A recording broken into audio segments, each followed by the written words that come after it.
तेलंगणात जाती जनगणनेच्या आधारावर 42% आरक्षणाची मागणी.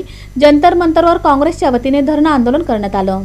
तेलंगणाचे मुख्यमंत्री रेवंत रेड्डी यांच्या नेतृत्वाखाली नवी दिल्लीतील जंतर मंतर येथे झालेल्या भव्य धरणे आंदोलनात सोलापूरच्या खासदार प्रणिती शिंदे यांनी सहभाग घेऊन आपले विचार व्यक्त केले. या आंदोलनाच्या माध्यमातून तेलंगणात शिक्षण, नोकरी आणि स्थानिक स्वराज्य संस्थांमध्ये मागासवर्गीय आरक्षण 42% वाढवणाऱ्या 2 विधेयकांना राष्ट्रपतींची मंजुरी मिळावी अशी मागणी करण्यात आली. या आंदोलनात काँग्रेस अध्यक्ष मल्लिकार्जुन खरगे, विरोधी पक्षनेते राहुल गांधी यांच्यासह तेलंगणातील मंत्रीगण, आमदार व मागासवर्गीय नेते व इंडिया आघाडीतील अनेक नेते सहभागी झाले. यावेळी बोलताना खासदार प्रणिती शिंदे यांनी केंद्र सरकारने तेलंगणाचे हे दोन्ही विधेयक मंजूर करून त्यांना भारताच्या संविधानातील 9व्या अनुसूचित यादीमध्ये समाविष्ट करावे अशी जोरदार मागणी केली. आंदोलकांनी यावेळी स्पष्ट केले की तेलंगणामध्ये अलीकडेच करण्यात आलेल्या जाती जनगणनेतून 42% आरक्षणाची मागणी वैज्ञानिक दृष्ट्या योग्य ठरते.